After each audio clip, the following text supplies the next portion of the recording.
word. Zachary, how you did? Pretty good. I'm just wondering why you have an accent. Zachary, oi. That's all I got. So you sound like fat bastard. That's all I got. Speaking of fat bastards, you ever been to Detroit? No, thank You God. know who's famous from Detroit? A lot of people.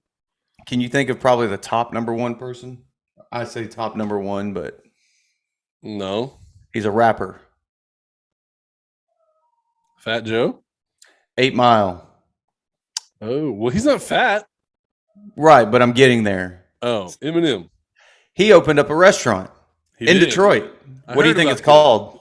I bet it's called Your Mom's Spaghetti or Mom's Spaghetti. Yeah, there you go. This motherfucker just opened a restaurant, a fast food restaurant serving fast food spaghetti. How the fuck do you serve fast food spaghetti? It has 3 items on the menu. Okay. Mom's spaghetti with meatballs, and beverages. I mean, I like it. I get it.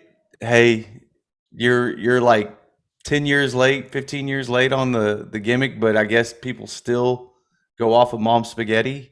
I mean, it's still a good movie. Right. But he has a restaurant now serving fast food spaghetti. I mean, I wonder if it's just like SpaghettiOs poured into a fucking bucket. I fucking hope not.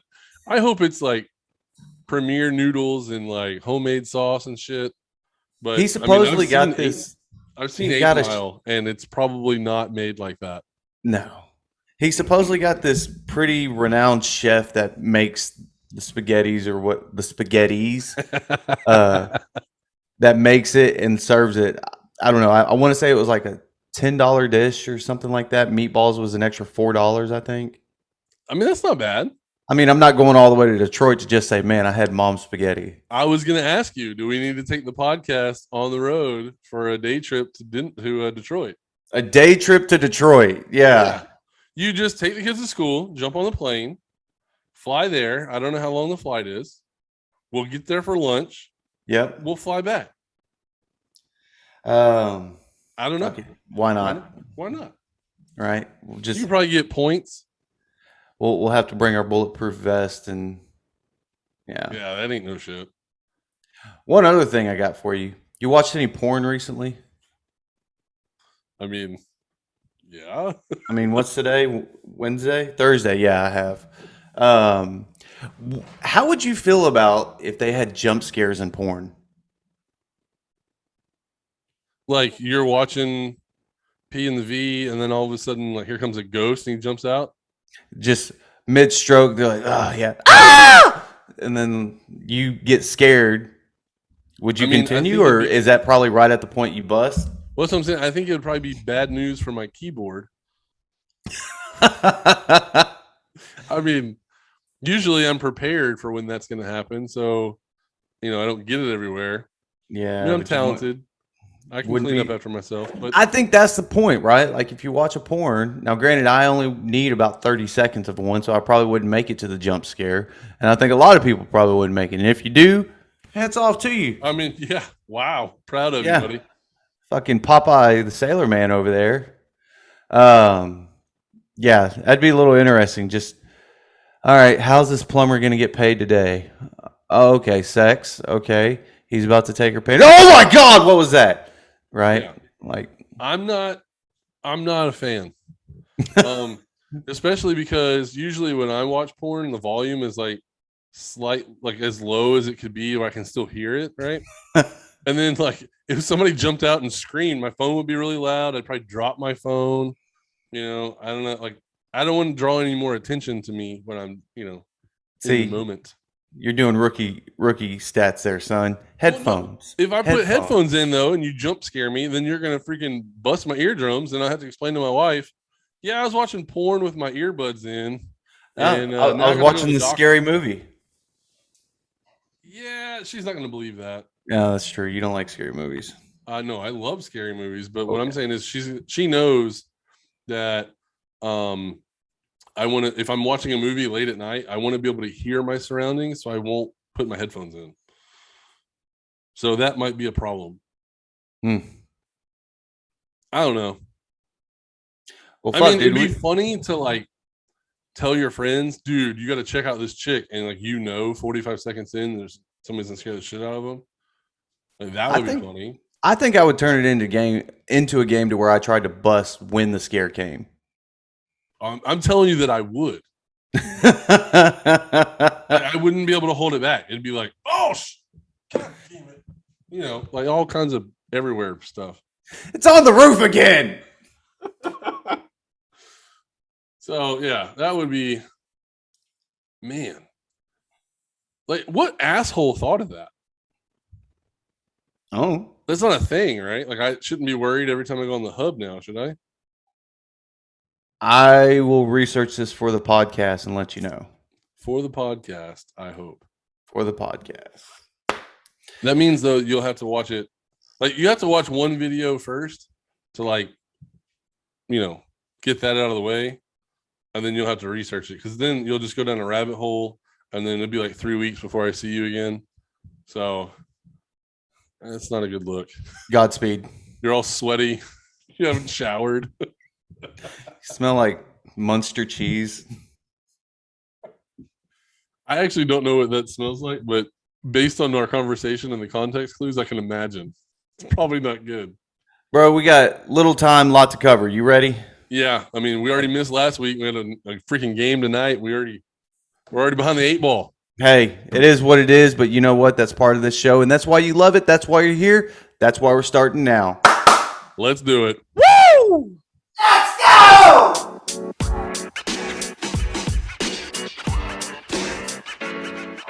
What's up, ladies and gentlemen? Welcome to another episode of 2 Wanna Be Athletes Talk Sports. I'm Ed. I'm Zach. And here we are again, assholes, for another episode. We're in week 4 of the NFL season now. We missed out on week 3 because life, it is what it is. But you know what? Thank God for the internet, because we can still go back and look at what happened, talk a little bit about it now, and move forward. You didn't miss much. No, I mean, not really. No. Everything that happened in the NFL was kind of what was expected. So I would probably say week 3 was probably one of the most expected results of the season so far. Yeah, I mean, there were some scores early that were a little weird. I mean, right. Seeing Miami up 14-0 against the Raiders was kind of weird. But I mean, the game ended the way that it should have ended. Most exciting play, obviously, Justin Tucker's 66-yard field goal to win the game. Dude, pretty spectacular. If you missed it, YouTube that shit. It's worth a watch. But I mean, is it any surprise he's the most accurate kicker in the NFL? Nope. By the way, I read a stat about Justin Tucker. Did you know that he's attempted 16 field goals in the last minute of regulation in his career? Hit all of them? He's made all 16. That's the man I want on my team. Hell yeah. Right. Full disclosure, he's on my fantasy team. Nobody asked. I don't care if you didn't ask. I'm fucking telling you. I would say, just doing a quick glance over the games from week 3, I would say probably the surprise games to me were Bengals over Steelers and Vikings over Seahawks. And so I'm going to disagree with you right off the jump, because the Steelers are a team that, for whatever reason, we still give them credit for their past. True. I don't know why we do that. So last year, they went 10-0 before they lost, right? Right. But what was everyone saying? They're 10-0, but like, do we really believe in this team? They haven't really played anybody. Right. And then what'd they do? They went 1-5 and they backed their way into the playoffs. So now we're watching this team this year. They didn't really make any significant moves to get themselves better. I mean, you could argue they made themselves worse by letting players go. And now they lost to the Bengals, a division team, and, division rival. They know that team pretty well. And, they kind of got manhandled a little bit. A little bit. And I think the reason why they still get the benefit of, or the shock of loss on this one, is because of the fact that their defense is still a pretty stout defense, right? TJ Watt, you got Devin Bush, you got TJ Watt's out. Minka Fitzpatrick, right? Like, And then you have star studs on their offense. Now, I think we're starting to see the limelight of everything to where Big Ben should not be playing anymore. He probably should have laid it down this season, right? But I mean, mentioned he's to you hurt too. one of the biggest problems that they were going to run into this season is that first they came out and said that they're going to be a running team, hence why they got Naji Harris. Second of all, they dismantled their entire O line and brought rookies and all this. And I told you right out the gate that this is going to be a problem, and that's what we're starting to see is the problem. They have star-stud wide receivers that anybody would love to have, right? Yeah. So Tom Complin or what's his name? What's the coach's name? Mike Tomlin. Yeah, I'm gonna call him the old Giants one. He is a well-respected coach who's never had a losing season with the Steelers. So when you put all that on paper and you look at it, you're like, well, fuck, this should be a powerhouse team. But here they are losing to a very young Bengals team whose defense is not that good, but apparently was able to hold the Steelers and get the rush on Big Ben.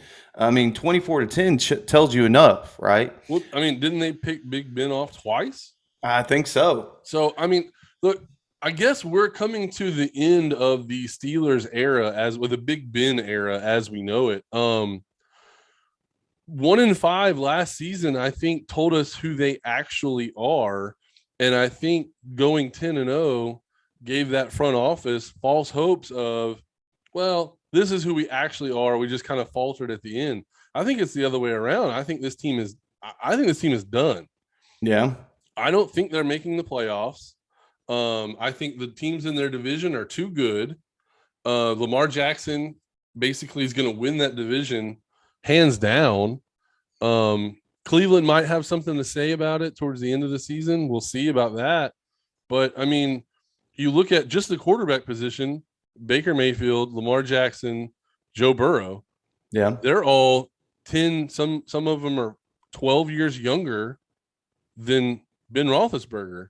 So the Steelers are in trouble, man. I mean, I agree with you that they have some stud pieces on defense. They have some really good wide receivers. Obviously, they just drafted Naji Harris. So, I mean, he's clearly, a younger player. But I think that Big Ben still tries to hold on to the ball too long. He's trying to take too many hits and stay upright and try to throw the perfect play instead of just taking what the defense is giving him. And it's causing a lot of problems. Plus now he's got a pectoral muscle issue that maybe he's not letting on as much as it actually hurts his ability. Would you be surprised if Mason Rudolph or Dwayne Haskins starts this week? Yes. They are going to start Ben Roethlisberger until he dies. So week 6 we'll see a new quarterback. Maybe.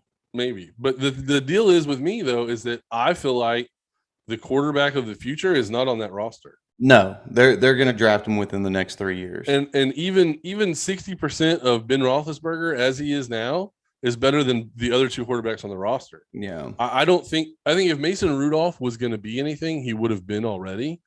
And Dwayne Haskins, some people say he didn't get a fair shake, whatever, but he's not good enough to take over a starting job. So Dwayne Haskins' ego eats at him way too much to help him get better. He already came into the league when he got drafted talking shit, saying that, the other teams took a mistake with not drafting me. They'll see. Well, we see how your every quarterback says that. Right. Hence Josh Rosen. But on Aaron Rodgers said the same shit, though. Yeah, but he's actually shown that he can back it up. Well, I mean, he has, right? But I'm saying after the draft, he said the same shit, and we didn't know. This is a sad thing, and I know a lot of fantasy owners are seeing it daily who drafted him, but Naji Harris, 40 attempts, 123 rushing yards, averaging 3.1 yards with 0 touchdowns. That sucks. Yeah. Because, like I just said, the Steelers came out and said, you know what? We're going to be a rushing team this year. Look out. You're not showing it. You're not showing it at all. I don't know. I want to say I had Pittsburgh pinned for the division, but looks like I'm eating that right now. Honestly, you're not the only one. I know a lot of people did that. The other game I mentioned was Seattle losing to the Vikings. Was that a shocker to you? No.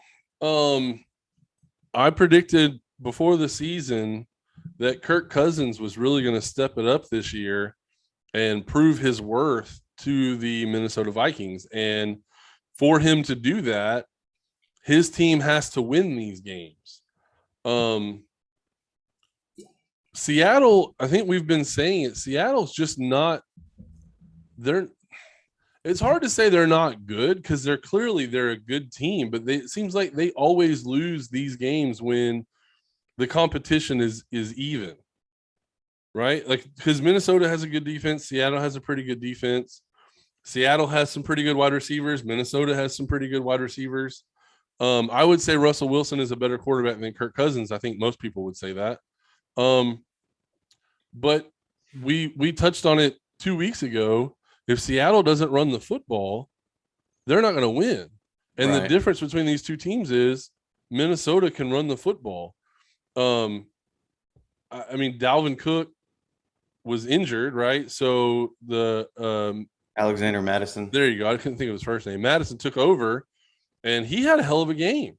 And 112 yards rushing, and I think he had like 76 yards receiving. I mean, 59.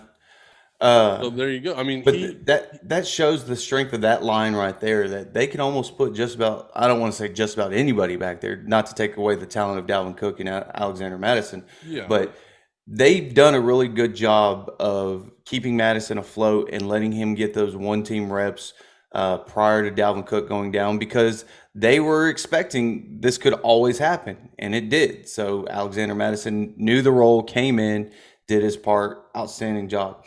On the flip side with Seattle, Chris Carson, yeah, he may have a touchdown here and there, but also he's not like a true like power runner that you hear about on a daily basis, right? He's not one of your top tier running backs that people are just fighting to get.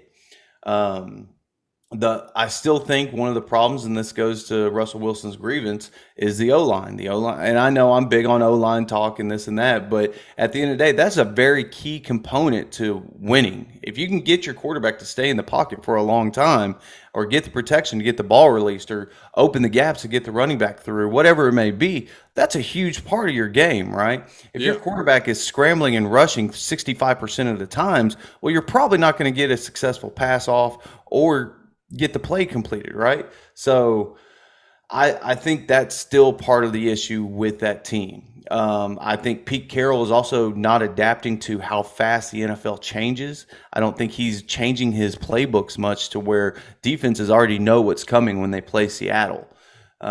Even with DK and Tyler Lockett, you still need more out there with it, I think. Yeah, I mean, I think they're missing something, and it may be a tight end. I mean, obviously, running game aside, we've already talked about that, but they need a tight end, I think, that has a bigger presence. And I think if they had that, it would probably open up the run game more. I don't think that the problems with Seattle's run game come from the offensive line. I think it's just honestly just talent in the backfield. But having a good tight end helps too, because then it's like, well, if he can chip and he can get open, then it takes a linebacker, right? Or it takes a strong safety. So that takes one person out of the box that's in there to stop the run. And, you know, that helps a running game immensely. So, like I said, I'm not shocked that Seattle is losing these games because they're so one-dimensional. I mean, they're clearly talented, but, you know, when you have a game, like when you're playing Minnesota, they can throw the ball because they've got great wide receivers. They got a pretty decent tight end. Tyler Conklin's turning out to be a pretty decent piece in that offense. I was curious how that was going to work with Irv Smith getting hurt, put on IR, done for the season. I was wondering how that was going to work, and he stepped in pretty good. I want to say he had 7 or 8 targets this last week, caught 6 of them, had a touchdown, looked pretty good. But on top of that, they can throw the ball and they can run it. So when they do get a lead, right, they get first downs running the football. They're keeping the clock moving and they're keeping the ball out of the hands of the other offense. Their defense is getting more rest. I mean, granted, Seattle still was able to give them a game because didn't it go to overtime? It was 33-30 was the final score. believe so. 30-17. Oh. So I'm thinking of the previous week. Yeah, So the previous 30-17. So Minnesota gets out to a lead, run the football, run the clock out, game over. pretty much. And, if anybody's watched any of these games, like the Buffalo Bills last season where they couldn't run the football, they lost. If they got behind and they, got out a couple times, they're not coming back. And I think that's what we're witnessing in Seattle. Russell Wilson is great. He's good enough to put a team on his back, but he needs some help. And I think running the football is what they're missing. Well, we'll see how the rest of the year plays out, and maybe they fall in the draft to where they can get a pretty decent running back. Who knows?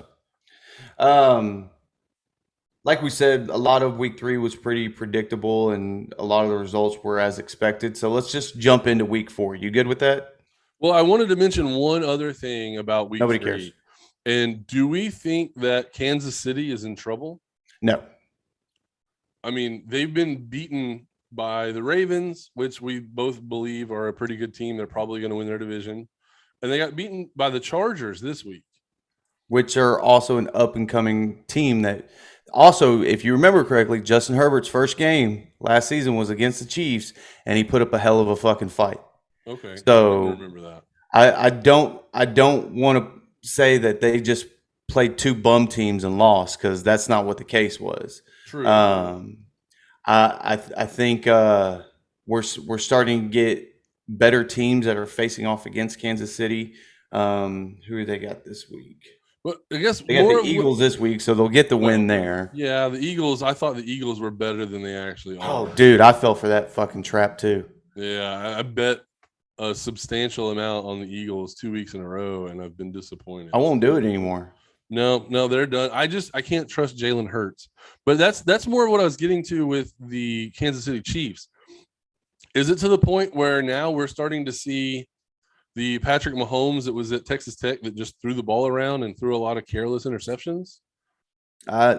Maybe. I don't know if he's gotten this cockiness swag on him. I've heard him in some interviews recently talking about that championship swag. I don't know if he's still trying to swing that around from 2 years ago. But Andy Reid's got to do something. I can't put it on one side or the other just because of the fact that both sides of the ball were making mistakes against the Ravens and Chargers. So you look at one part, you got Edwards-Helaire, who's fumbling the ball. He's done that at least twice this season that I can think of. And they were at pinnacle parts of the game, too, that could have been in favor of the Chiefs, but were in favor of the other team. Right. The defense not playing tight enough on man, or maybe they're running too much zone and coverage and getting blown out of that. I don't know what it is, man. The Chiefs, I think they're in panic mode right now, but again, we still got a long season ahead of us. Still seeing them being a playoff contender team. I still put them as one of the teams that are going to make it to the Super Bowl. So that's where I'm at too. I feel like it's early enough in the season where they can stumble now, sort it all out, and fix it. This week, though, I thought this was one of the better games for the running game for the Chiefs. I feel like this game was lost solely by Patrick Mahomes. Really? Yeah, I feel like he was careless with the football in situations where he didn't need to be. There was a throw that he's on the run. It's the fourth quarter. They're down, and he's throwing the ball to Travis Kelce. And not only is he covered, but he's covered by like 3 different guys. He tries to fit it in there, floats it too far the wrong side of the field, and it's an easy interception. And I feel like I've seen a lot of that this season. I don't know if he just feels like I can do whatever I want on the field. I mean, there's another throw that he throws to Tyreek Hill. The damn thing should have been complete, by the way. But Tyreek Hill's streaking down the field. He underthrows it intentionally. And because Tyreek Hill's so fast, he's able to recover. And, any other quarterback, had they thrown that, it should have been intercepted because the receiver should not have been able to make that, come back to the football. And I'm worried for that team a little bit. You put it on a scale 1 to 10, 10 obviously being full on panic mode. It looks like it's about a 4. And last season, I wouldn't say that it ever got to a 4. Now, looking at the future of their schedule, you do see some tough battles that they're going to come across. Just name a few real quick: the Bills, Packers, Raiders, Cowboys. If the Broncos continue with this streak that they're on, the Broncos, and they'll have the Raiders again, Broncos again. They also have the Chargers again. So Yeah. it's seeming like it's going to be a tough road for him, but I think Andy Reid, being as smart as he is, he's going to change up the offense, and we're going to see the team that we're comfortable and we're used to seeing. Right? I wouldn't be surprised if they start playing a little bit short ball instead of trying to do these long balls constantly. But again, that's what they're known for. They got the speed for it. They got the power for it. With Tyreek Hill and McCole Hardman and Travis Kelce. Travis Kelce across the middle, but Kelsey's been going out deep a lot lately, it seems. Yeah, so I don't know. It depends on the matchup that he's lined up with. One thing that now it's null and void now, but I said after watching them lose, I was thinking, well, is losing Sammy Watkins actually something that's hurting this offense because now they don't have like a big body wide receiver? Oh, wait. Yes, they do. Well, who? Josh Gordon. Yeah, that's what I was going to say. I was going to say now that he got reinstated, I was talking to a couple other people that, are fans of the show that I thought Josh Gordon would sign with the Kansas City Chiefs. And then, sure enough, like 18 hours after I said it, Shefty reported it that he got signed to the practice squad. So, I know it sounds like I'm trying to toot my own horn because I talked about it before the podcast, but we couldn't record. I wish we would have recorded and I would have said it on the podcast. Then I would look really cool, but I'm gonna have to talk about it in hindsight. But I think trying to get you on the TikTok. Well, yeah, I could have done it on TikTok. I keep trying to get you on the TikTok. I know. I keep forgetting about that. But if Josh Gordon is 80% of who we saw the last time he played in the NFL, he's the missing piece that that offense needs to get those first downs. Yep. And it makes him that much more dangerous. Full disclosure, he's gonna be on the practice squad for probably a week, and then they're gonna upgrade him to the 53-man roster, and then they'll just start blowing the doors off people again. But I can only now, granted, he's 30 years old. If he even has an ounce close to the speed that he had whenever he was in the league, like the 6th time or the 5th time, I lost track on how many times he's been let go and brought back. If he has any ounce of that speed left, that is such a scary offense. I agree 100%. Because if y'all remember at the beginning of the year, I told y'all about what was it called? The fan football where the fans got to pick the plays or whatever. Oh, yeah. Josh Gordon played in that league, the little arena league with Johnny Manziel. I was going to say, so did Johnny Manziel. And was lighting them up in there. Now, granted, it's Josh Gordon and Johnny Manziel against a bunch of nobodies. Right. But he was lighting it up in there. Now, granted, he's only going 25, 50 yards there. So we'll see. Yeah, I think it's not even a full season. He didn't play a full season, but the last time that he played 14 games in a season, he led the league in receiving. No. He had like 1,408 yards or something like that. So, even when, he was still on drugs and still fucking up, he was still a productive wide receiver. So we'll see what happens there. But anyway, yeah, I guess we can move on to week 4. Right out the gate tonight, we've got Jacksonville versus the Bengals. Don't give a fuck about this game.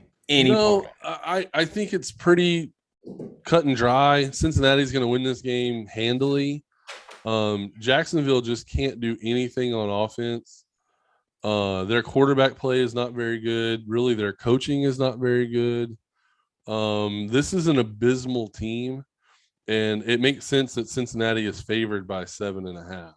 So somebody tried to hype this game up as the rivalry game of the national championship. Joe Burrow versus Trevor Lawrence, the rematch. No, I applaud you on trying to hype this game up, but no. No. I can't blame somebody for trying to get, the game they have on their network amped up so that way people are interested. I don't see it. I came across something today. Somebody is predicting that Trevor Lawrence is going to end the season with 9 passing touchdowns and 18 interceptions. Okay. Currently, Mr. Lawrence is sitting at 7 interceptions and 5 touchdowns. Okay. I'm going to read you stats off of somebody, and I need you to tell me who you think it is. All right. Their rookie season as a quarterback. All right. And it's mainly just touchdowns, interceptions, and sacks. Okay. All right. I don't know if that's going to be enough, but I think it should. Game 1, 1 touchdown, 3 interceptions, sacked 4 times. Game 2, 1 touchdown, 3 interceptions, sacked 2 times. Game 3, 0 touchdowns, 2 interceptions, sacked 1 time. I know it's very little information. So it's a rookie currently? No. Oh, okay. I don't know. These are the beginning stats of Peyton Manning's rookie year. I know that he set the rookie record for most interceptions in a season, and then he went on to be the most prolific quarterback in the history of the NFL. Now, I said at the beginning of one of the many podcasts that we've been on, when it came to Trevor Lawrence, I think he's going to set the interception record for rookies. He is currently on pace for doing that. Yeah. Well, I mean, I think he's not going to be an NFL quarterback for very long. And that was where I was going to lead to, because I know some geekazoid, just like me, what I just did, is going to pull up these numbers and go, oh, well, he's practically Peyton Manning. He's going to be the greatest of all time. Right. And I'm going to put a stop to that right now. Before y'all start comparing stats and saying Trevor Lawrence is the next Peyton Manning and this and that, he's not. He's just a very horrible NFL quarterback. Now, is it that he's a horrible NFL quarterback, or is he on a horrible team? A little bit of both, all right? Yeah, he's in a bad situation. Know what he's doing. I think they got the talent on the team. They just don't have the right coaching staff to put all these together, right? Not at all. It just sucks that it's happening to this kid, but you know what? See your death, and good luck working at a car dealership. It happens every year, though, right? There's always one quarterback who gets drafted, but not at his hype level. Ungodly talent, drafted way early in the draft, and then goes to a bad team. I mean, look at Justin Fields, right? That's Justin Fields coming out of college. Right, everybody was saying, well, why aren't we drafting this guy number 1? Well, Mitchell Trubisky took this team to the playoffs twice, and now Justin backup. Fields is going like 5 of 20 for 38 yards. Lowest fucking offensive yards, second in NFL history. Would they have 68 yards total? I mean, not enough. I tell you that. I mean, when you have a wide receiver like Allen Robinson, and you can't throw the football. Like, granted, the offensive line is mediocre, but hand the fucking ball off. Well, but yeah, we knew that. Like, you need to be getting the ball quicker. Your wide receivers need to be knowing, hey, this is going to happen. We're going to get off the ball faster. We're going to try to get open faster. We're going to run a lot of screens, a lot of things that the offensive line can't really fuck up. But right now, let me ask you a question. Okay. I'm looking at Allen Robinson's receiving yards. Okay. There's been 3 games. Yep. If I put his over under at 40 yards a game receiving, right? Would you think, oh shit, I'm going to bet the over? No, that's totally under. Okay, well, he's under 40 yards in all 3 games this year. That's disgusting. That's unbelievable. That man had a chance to leave in the offseason. He decided to take that franchise tag to deal with this bullshit. I think the reason why he didn't want to sign it is because he fucking knew this offense was way worse than we thought. Garbage. And that tells me that maybe Mitchell Trubisky is a way better quarterback than we fucking think. Here's the shitty part. They've got the Bears favored against the Lions. Yeah, I saw that too. I'm taking the Lions points on that one. Dude, I mean, it's not much, right? 3. 2.5. Oh, it is a lot. Wow. Yeah, I mean, I think you could take Detroit money line and win that game. I mean, that's not what my spreadsheet thinks, but the eye level or the eye test tells me if they're going to throw 80 yards in a game, they got no shot at winning. No shot. Not to move to another game, Washington versus Atlanta, 1.5 Washington. And Washington's on the road. Wow. Yeah. Oh, I mean, is Atlanta really that bad? Are they both that bad to where it's only a 1.5? I don't know. That's a toss-up game right there. Yeah. That's my crazy, favorite man. right now, and it's dropped since, but it opened up at 17.5. Is the Buffalo Bills and Texans game. Yeah, it's at 16 now. Right before I checked it right before we started recording. I would still even when it opened at 17.5, I wanted to take the Bills points on that. Is Tyrod playing? No. So then, yeah, I think that's probably right. I mean, I'm looking at him right now. There's nothing really egregious, I guess. I mean, I think Miami favored by 2 points at home with no quarterback. That's really kind of shitty. Everything else seems to make sense. I don't like Denver -1 against Baltimore. I mean, that's only because they're at home. There's no reason why the Broncos should be favored over the Ravens. In the books I'm looking at, they have it at -1. Yeah, that's what I'm showing. Denver -1. That's crazy. I think that's probably going to be the game of the week. Because I hope so, just because I'm a fan. I hope Denver shows out, but I think this is going to be the first game where the Broncos and Teddy Bridgewater actually play a good team. Right. And I think they're going to get throttled. Or they can come out and dominate. If they come out and they dominate and they win, then we need to reevaluate what we think of Teddy Bridgewater, because I just don't think he's very good. The real test is going to come right here is for the Panthers versus the Cowboys. Everybody's talking about the Panthers defense being one of the top defenses right now, and they might be, but they've also been playing very shitty teams with very shitty offenses. You're about to go against one of the best offenses in the league right now, and they showed it this past week against the Eagles. Now, some will argue, well, they played a bullshit Eagle team. True, but, I mean, look what they did against Tampa Bay. Look what they did against the Chargers, the same Chargers that just beat Kansas City, right? So I've told you before, and you and I have both agreed on it, as long as Dak is staying healthy, this is going to be a powerhouse team. The defense is not slacking either. They're actually stepping up at points, getting interception. I think they've got at least an interception every game. Yeah, because Trayvon Diggs, their cornerback they got from Alabama, he's intercepted a pass in 3 straight games. And he actually got named NFC Defensive Player of the Month. So good job, dude. I mean, when have we ever said that about a Dallas Cowboys player? Since 90 something? Been a while, right? Yeah. For their the point spread or whatever, they are plus 21 points. Their offense has put up 90 points. They've given up 69 points. So the defense is better. It's not great, but I mean, we didn't really need it to be, super. You just needed it to be good, and I think good is enough for Dak Prescott to win a division. Oh, they're 2-1 right now, so they're doing something right.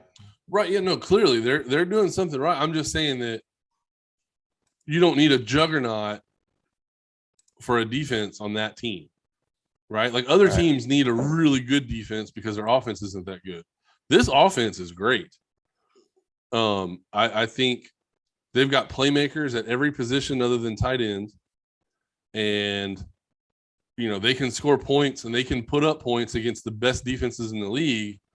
But if their defense isn't making any stops, like we said, it doesn't make a difference. Right. And right now, the defense is making some stops and it's helping that team. I think one game everybody's going to be watching right now is the 3-0 teams, Arizona Cardinals versus the Los Angeles Rams in LA in that amazing stadium. It's a division game, and they're both undefeated. I think if I was a Make-A-Wish kid, I would probably wish that I could bang on the 50-yard line in that stadium. Dude, that stadium is really cool. It's like open air, and it's It's got this so weird weird. cover. It's really cool, man. And then the circle TVs on the inside out that hang over the field, It's insane. right? Let, Just real let's. quick, who Oh, do you go got ahead. on that game? What do I have on that game? Yeah. Let's see. So let me find it on my spreadsheet, and I'll tell you. I have Vegas shows the Rams are favored by 4.5. I'm showing they should be favored by 5. I think Kyler Murray is pretty active, but the pass rush and the defense for the Rams is really good everywhere. DeAndre Hopkins is hurt, and we saw that this last week where he didn't really play to his full potential. AJ Green is AJ Green. I don't really know what to say there. But Christian Kirk is pretty good. Rondale Moore is pretty good. Rondale Moore didn't do shit this past week. No, he didn't really get that many opportunities. But the whole if the Rams pass rush can get home, it won't matter. But if Kyler Murray is making a miss in the backfield, right, then he can make him pay because you can't cover a guy for too long. I mean, the game is rigged for the offense, right? We all know that. And if he's able to stay upright and make throws, it's going to be a long day for that defense. The defense is going to be on the field a lot, but I don't think that's going to happen. I think the Rams pass rush is just too good. I think they're going to get home, and I have the Rams winning 26-21. Very nice. That's right. I'm going with the Rams on this one. You and I have talked multiple times about it, and I've mentioned it before. You've seen Con Air? Yeah. Matt Stafford looks like Nicolas Cage stepping off the plane in that fresh air hitting him with the breeze just waving his hair. That's like, not a bad analogy there. He does look like he's finally home. Bro, so comfortable. And I know we've mentioned on the previous podcast, just so comfortable. He's not stressed. He feels like he has all the time in the world just to get the ball off. And Cooper Kupp leading in reception yards in the league. Like, who would have thunk that? Not me. I traded him in our fantasy league. He's spreading the ball everywhere. Van Jefferson is being picked up in, I think, like 60% of leagues right now. Robert Woods hasn't been getting the looks that he used to get, but you know what? I think that's part of McVay's plan right now is to get people back onto Cooper Kupp or Van Jefferson, and then here comes Robert Woods. Then you got Tyler Higbee coming out, and he's starting to come up, averaging, I want to say, 9 points a week in fantasy. Like they're getting the ball around, and then on top of that, Darrell Henderson running the ball pretty good the other day. Sony Michel's had a couple of flashes in the pan here and there. This offense, the defense doesn't even need to be talked about. The defense speaks for itself. The offense is so much more powerful with Stafford there. This is a very scary team. I wouldn't be surprised if this team goes, I don't know, 13 and 4. I thought you were gonna say 17-0. I was like, you know what? I have a hard time arguing against that. I agree with you though with the Matthew Stafford thing. I think though that Matthew Stafford and Sean McVay both feel like they're finally home. I think that this shows how limited the offense was under Jared Goff. The brilliance of Sean McVay, we could see it already under Jared Goff, but it didn't pan out completely. And now we're seeing the offense just take off. And Cooper Kupp looks like a man recharged. He's wide open all the time. He catches every ball thrown his way. Even Higbee looks good, and he hasn't really even been a factor before. So it's crazy. It's weird to say, but maybe Jeff Fisher knew what the fuck he was talking about by saying Jared Goff shouldn't be a starter in the NFL because he was a starter in the NFL, and it looked like the entire offense was running full throttle, and Jared Goff was mashing his foot on the brake at the same time. We can't forget, though, that was the same Jared Goff that went to a Super Bowl. Right, but it's almost like maybe they went to the Super Bowl despite Jared Goff. Mm. It's kind of crazy, man. I don't know. It's so far 3 weeks down. I'm loving it. I'm hating that we're getting 1 week closer to an end, but I'm also glad the next week is here just so this boner of mine can continue on.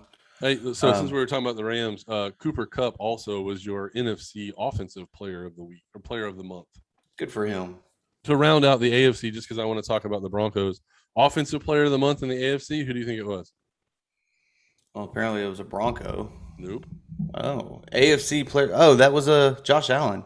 Derek Carr. What? Derek Carr is Offensive Player of the Month for the AFC. And Von Miller is the Defensive Player of the Month in the AFC. Hats for the off, month. Vaughn. Go get him, kid. Yeah, because he's listening right now. Hey, you know what? He probably is, and I'm proud of him. You know what? This is the one time I'll ever do it just because it's Von Miller. That's it. That's all you're getting. Those of y'all who are listening to the audio, Zach just put a thumb in his ass.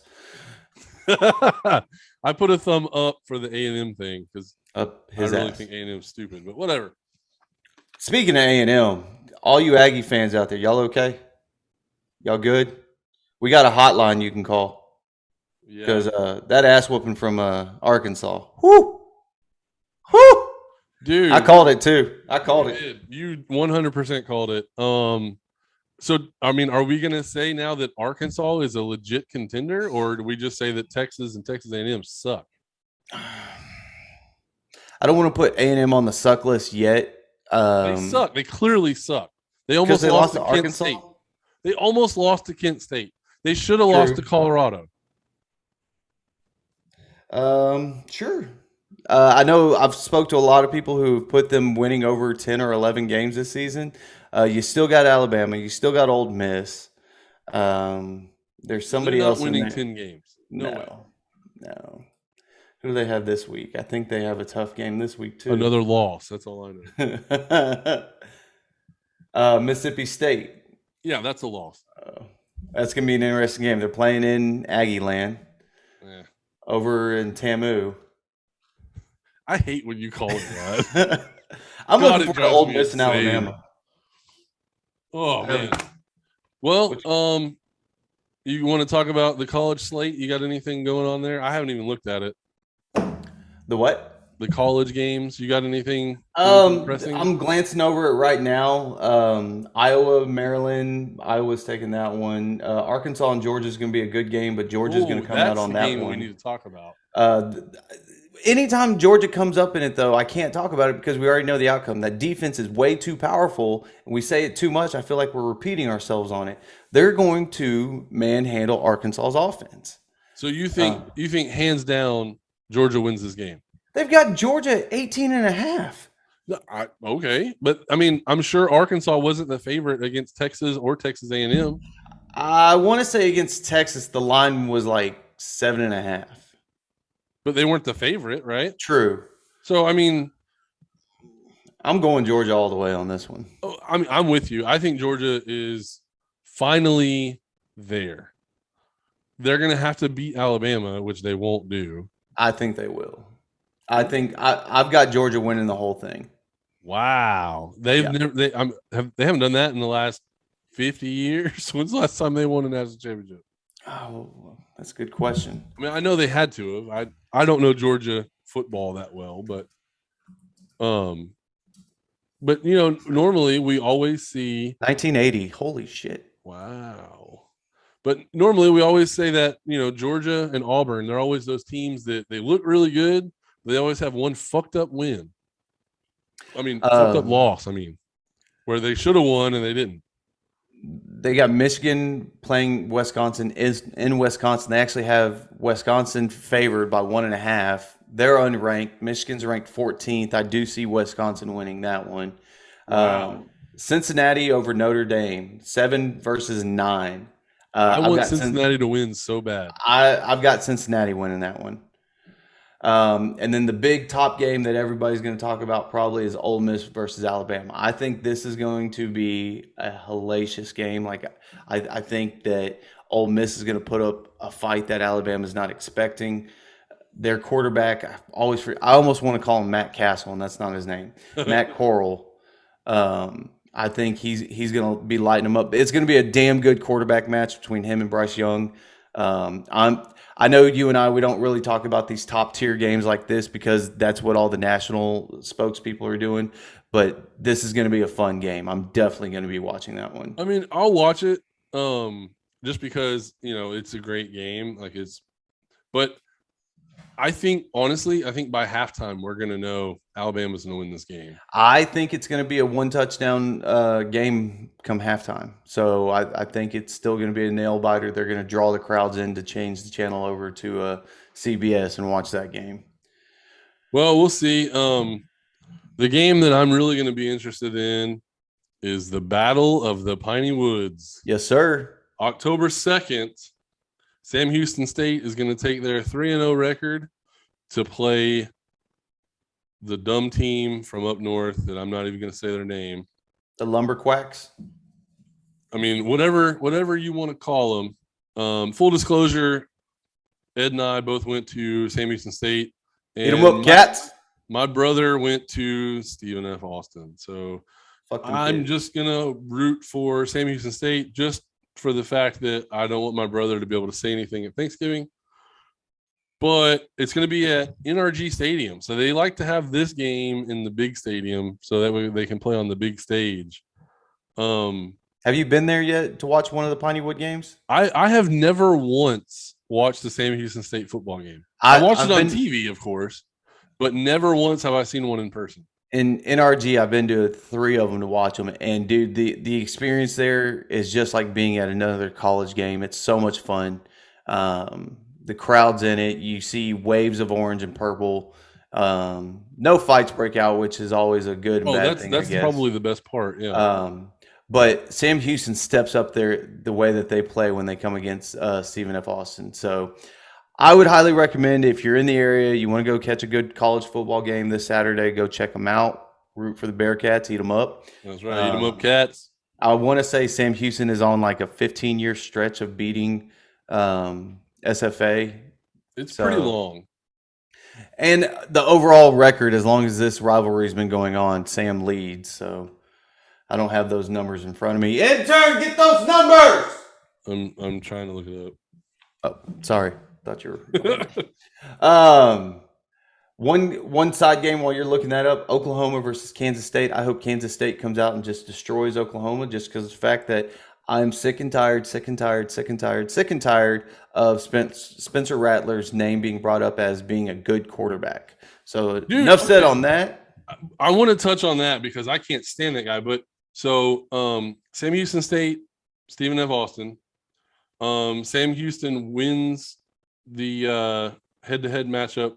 They're 58-34. There have been 2 ties. And currently, Sam Houston State is on a 9-game win streak. So basically since 2011. Yeah. The last 10 matchups are 9-1.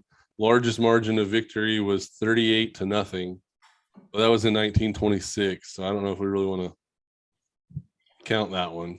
I remember that game. That was a good game. Yeah, I mean, I was there, but I drank too much beer. I couldn't remember. All right. That's the only game I ever went to.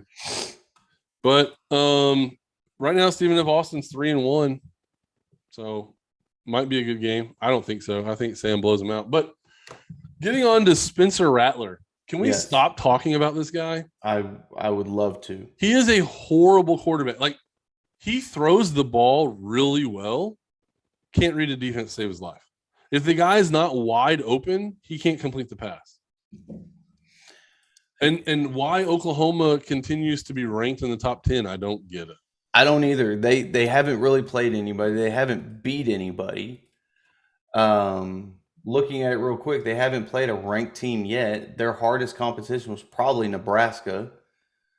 Yeah. I mean, why are they – I don't understand. And then you look at the rest of their schedule. The only ranked team that I see on there right now is Baylor, Oklahoma State, And I don't know if Iowa State's not even ranked. So they only play 2 ranked teams, and it's at the back end of their season. Yep. But yeah, we have them ranked 6th. I don't understand it. I don't get it. They are not a playoff team. Every year that they've made the playoffs, they get bounced in the first round because they play shitty because they're not a good team. But right now they're the best team in the Big 12. Right? I don't know if I would put them at that. Well, I mean, there's nobody else that's even up there. So, I mean, until somebody knocks them off, which will happen eventually. Let's see, Baylor 4-0. Well, Oklahoma right, State, but they haven't played 4-0. They haven't played Oklahoma yet. True. So that's what I'm saying. Like, there's no, and really, let's be honest. I don't think Oklahoma State can give them a run for their money. I don't think Texas is beating them. I don't think TCU is going to beat them. You know what Baylor's done that Oklahoma hasn't done? What? Beat a ranked team. They beat number 14 Iowa State. Yeah, Iowa State is not. They were ranked 14th. They were something. No, I'm not trying to knock. What I'm saying is that I don't think Iowa State should have ever been ranked 14th, but Baylor could beat Oklahoma. Yeah. And I don't doubt that at all. But I'm just looking at like the rest of these teams, and there's no team that's going to knock off Oklahoma. Like, obviously, I want Texas to beat Oklahoma. Obviously, I want Tech to beat Oklahoma. I want Oklahoma State to beat Oklahoma because I don't want Oklahoma to win. I'm tired of seeing them in the playoff, and they don't deserve to be there. Well, the same thing goes for Notre Dame, right? Like Notre Dame, for the most part, doesn't play anybody, and then for some reason is always in there. Now, granted, they're playing a team this week, and we're going to see that Cincinnati will hopefully beat them, right? Yeah, now, if Notre Dame comes out and beats them, well, then maybe we have something else to talk about.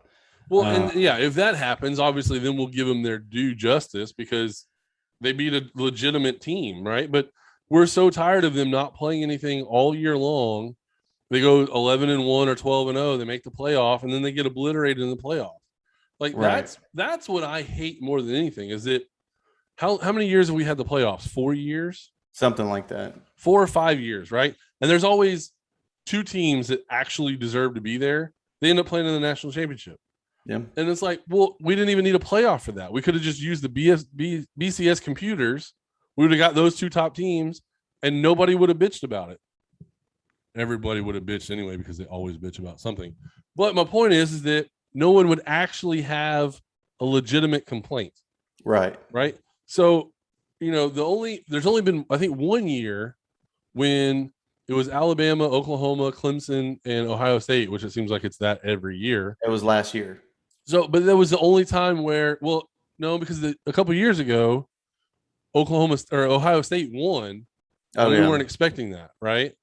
But it was when Clemson was still really good, and Alabama was really good, and Ohio State was really good, but the 4th team was garbage. And so I think the 4th team played Alabama. They beat up on each other. And then Clemson and Ohio State played each other, and it was a good game. But Clemson wasn't expected to win. We had already thought that Clemson had fallen off a little bit because we'd seen it through the course of the season. That was what happened last year, right? Mm-hmm. But there was a couple of years before where Ohio State, I think, won, and we weren't expecting them to beat Clemson, and they did it. And so that's where I'm hoping that, this year we get 4 teams in the playoffs that are actually worth being in the playoff. And so far, we've only had one time where we had 3 teams that were worth it. So that's what I want to avoid. I'm still a fan of expanding the playoffs to 8 teams. I think your top 8, or hell, even your top 10 should be in there. And I know everybody has the argument, oh, it's just going to be an SEC playoff system and blah, blah, blah. And, well, you know what? Then just go ahead and take your Power 5, make them their own division of college football, and then let everybody else play and let the fans decide who they want to watch. Yeah, I mean, so once they got the committee, I was against it. Right. I don't think the committee is better than the computer. But it makes people feel better. I don't know. But I think at the end of the day, the committee, they're just going to be picking teams that they know are going to sell out, right? That they know are going to travel well, and they're going to have a good following. They'll make a lot of money. And I'm not about that. So I think the best team, like I guess my what I'm saying is that I feel like if Cincinnati goes undefeated, they're probably not going to make it anyway. No, And that's they won't. garbage. It is. And that's the downfall of college football. Yeah. I think that's what turned me away from it for so many years, is to see these teams that are powerhouses and they go undefeated and they don't get the respect or the spots that they deserve, right? And at the same time, I don't care about watching Alabama play San Jack Central College.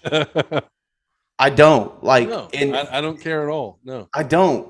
You're beating up kids, right? Like, you're grown ass adults. CPS should be calling on your ass for beating up these kids so bad. Yeah, like, I always say that I don't want to watch Clemson play the College of Sister Mary Clarence. Like I don't care. Well, all right. To me, that's enough college. Let's knock out this game that I've developed that I stole from somewhere else, and let's go back to the NFL, and then we'll wrap up with the tonight game. We'll have a prediction. Maybe we want to put a bet down. So I'm stealing this game, pretender contender. Okay. And I'm going to apply it to first. We'll go through the undefeated teams in the NFL. There's 5 of them. Mm-hmm. And we'll just kind of fast fire through them. Las Vegas Raiders, pretender or contender? Contender. I agree. Carolina Panthers, pretenders. I agree. Denver Broncos, pretenders. I agree. Arizona Cardinals, pretenders. Oh, I disagree with you. I think that the defense and the offense is better than it was last year. I will give you that, but I don't think that they are a powerhouse playoff team. Okay, I guess when I say contender, I think they can actually contend for a playoff spot. For a playoff spot, yes. Win in the playoffs, no. Okay, I'm kind of with you there. And then I don't think I need to ask this one. LA Rams. Contenders all the way. Yeah, I think they're probably the best team in the NFC right now, which is I think they're the best team in the NFL right now. Yeah, I mean that's not too far off. And I think I'm super shocked by this. I need to go back and watch our tapes as if I predicted them, but this team is shocking me every week. I mean they're unbelievable. They really are. And like I am becoming a closet Rams fan right now, watching them, because I can't blame you. It's such a magical thing to see this team be so perfect at almost every aspect of the game. I feel like Denzel Washington's behind me from Remember the Titans. We will be perfect. Yeah. You drop a pass, you run a mile. Like they have all around, even their special teams. You can't even dog their special teams. Yeah. Like all right. Well, so I think we've sucked on their cock a little bit. So let's go through some of the 2-1 teams. Okay. I think some of them we can just go ahead and rule out, but well, you know what? I'm looking at the list. Well, we can rule out New Orleans, right? Yeah, they're gone. Yeah, I don't think they're okay. So San Francisco. I still believe in them. I still want to say contenders. I'm still with them, even though I hate Jimmy Garoppolo. Green Bay Packers. Contenders. Contenders. Dallas Cowboys. I have to say contenders. I'm with you. I'm going to throw out Tampa Bay, even though I know that we both think that they're contenders. Tennessee Titans. Ooh, pretenders. See, I say that too. Why? Their defense is their major weakness. Yeah, they're just not good enough on defense. Their defense is horrible, and I mean, you've got a head coach who's defensive oriented, and you would think like that would be. I mean, they picked up Bud Dupree, and you haven't even heard his name this season. No. Like, all right, Buffalo Bills. I'm on the fence on this one. Yeah. I'm going to go with contenders, though. I'm only saying contender because they were in the AFC Championship game last year. Yeah. But like, I don't think that they can go any higher. I think that's their ceiling for now. How about the LA Chargers? Pretenders. Ooh, really? Yep. Okay. Full disclosure, I agree with you. I don't think their defense is very good, and I don't think their running game is very good. I think Austin Eckler is superly overrated. In waves, yes, and I think Mike Williams and Keenan Allen are doing a great job carrying that team. Also, Jared Cook. Everybody forgets about Jared Cook. Every time Jared Cook is on a new team, he always steps up as in the tight end role. Yeah, he is definitely the journeyman tight end, but he is a damn good player. Yes. I mean, he's not going to have a Travis Kelce game, but it's not outside the realm of possibilities to have a 8-catch 90-yard game with a touchdown. He is great in the 2-minute drill. Whenever they're with no touchdowns, he knows the edge of the out of bounds and is always available. Oh yeah, I like him. All right, so Cincinnati Bengals. Pretenders. Yeah, I'm with you there too. They're just too young. It's not that they're pretending. It's just that they're not going to reach their full potential yet. Right. That's what I think. All right, Baltimore Ravens. Contenders. I'm saying contender, but I still think they're limited at the quarterback position. I know. Nobody wants to hear it, but the game that they won against the Chiefs, he rushed for 100 yards and 2 touchdowns, and he threw for 230 yards and a touchdown, but he had 2 picks.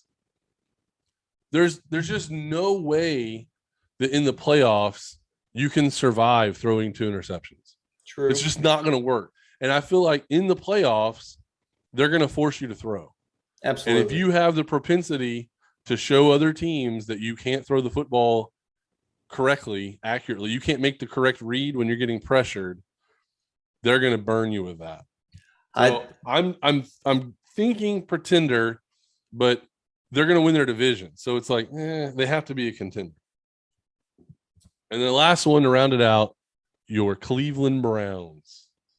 Pretenders. And the only reason why I say pretenders is because of the fact that injuries are starting to affect this team. Get Odell back this week. They do get Odell back, but what Odell are we getting back, right? Yeah. Like that's always a question when that man steps on the field. Which one are we getting? Are we getting the one that's talking to the field goal net, or are we getting the one that's doing the one-handed catch against Dallas? Well, yeah. Right? Do we find the Odell Beckham that is cohesive of the team, or the Odell Beckham that is the asset of the team, and he's like a cancerous mole that has to be cut off? I think this team is showing that they're not very deep in wide receivers. I know they got Donovan People-Jones, but like everybody just went, who the fuck is that? Right. They had to go a lot to what's their tight end, Hooper? Well, so they have Hooper and they have Njoku, right? So right. I think they should be running more 2 tight ends. And I say that because in our last podcast, we both agree they need to run the football more. And I think if you run both of those tight ends out there, you're going to make the defense think twice about what they're doing. You leave it open for a lot more if you run a double tight end system. We both love that. I'm a fan of it because it makes the defense wonder what type of rush or what type of passing play is coming. Yeah. And if you even take another receiver off and possibly run a wishbone in the back where you have Kareem and Chubb back there, that's a deadly I was going to say, I think if you move Njoku or you move Hooper into play a fullback role, I think that would make it better.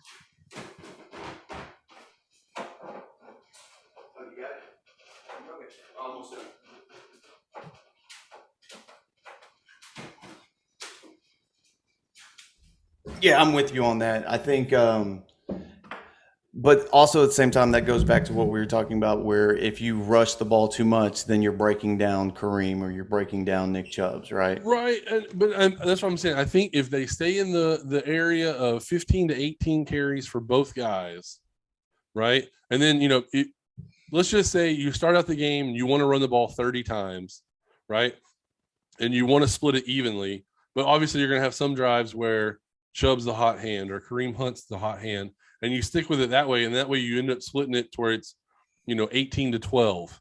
Like, I think that's okay. I think that's sustainable. But I feel like having Baker drop back and throw the ball 45 times, that's not a winning formula. No. So I'm gonna say pretender also with you, but that's just because they're missing a piece. Something's missing on that team. So that's what I have there for our pretender contender guess. Let's bring that back after week 3 or week 4. I mean, Well, yeah, I'm thinking maybe this. So this is the first month of the season. So maybe after October we'll come back to it. We'll see where we're at. Real quick, what's your take on tonight? Well, so I have Cincinnati winning. My spreadsheet shows 4 points. I know the line is Cincinnati minus 7.5. This is a game that I'm probably going to stay away from. I'm going to check the weather as it gets closer to game time, because I might take the under. The total right now is 46 points. I think I'm going to take the under. But I can't trust Jacksonville to score enough points to cover that spread. Yeah. They're not good enough on offense. They're definitely not good enough in the coaching staff. And so I'm not going to bet the line, but I think I'm going to put half a unit on the under. Let's see. Jacksonville they're within 3 games, they've hit 66.7% of unders. Whereas who are they playing? Cincinnati. Where are they at? Cincinnati is also the same. They've hit 66.7% of unders of all games this season. So a little food for thought. Yeah, I mean, 46 points is not a lot in the NFL. But, I mean, when you're winning games 26-10, or other games where the Jacksonville Jaguars, they're not even scoring 10 points. I mean, it's just. Right. And Cincinnati is covering the spread 66.7% of the times, whereas Jacksonville has not covered the spread yet. They're 0-3. Right. Yeah, I just feel like you can't bet on Trevor Lawrence to really do anything offensively. I think I'm with you on that. I'm staying away from this game. I'm not really looking forward to anything. Trevor Lawrence is going to throw 3 interceptions. One of them will be returned for a touchdown. I agree with that. I've got Bengals winning 21-3. I think Jamar Chase might have a good game, though. Actually, Joe Mixon's going to be the player of the game. Ooh, they mentioned that on NFL Network, saying that the last time he played Jacksonville, he rushed for like 180 yards and 2 touchdowns. Right. So that would be good for my fantasy team and my other dynasty league. I have Joe Mixon starting tonight, so that would be good for me. Best of luck, my man. Thank you, sir. Well, until next time. Yeah. The next time that you're at your company bar mitzvah, make sure to sneak in a little bit of the podcast on your portable speaker there. Teach all the kids about us. They'll love it. Oh, yeah. They'll put you in the chairs and sing the songs. Oh, yeah. The one where they. Yeah. I think that's only weddings. Oh, yeah. Maybe that's only weddings. Whatever. I don't know. I'm not Jewish. Yeah, I've never been invited. They don't like me. Don't forget to find us on all things social media. We're on TikTok and Facebook and all that other stuff that the kids do. I think Zach's on Grindr.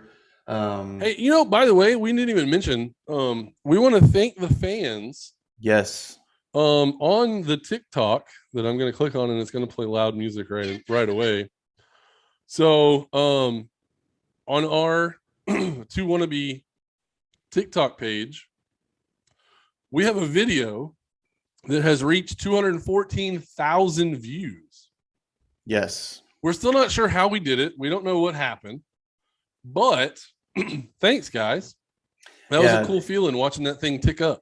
We had a lot of fun watching that, and as well as not only did we get all those views, but we also gained 316 new followers on there. So that was awesome. Thank y'all for continuing to help us grow, sharing us, and liking whatever we're doing. So and I keep telling Ed the reason why it blew up is because the video, if you haven't seen it, it's got these guys in it. Yeah. That's why it blew up. Oh yeah.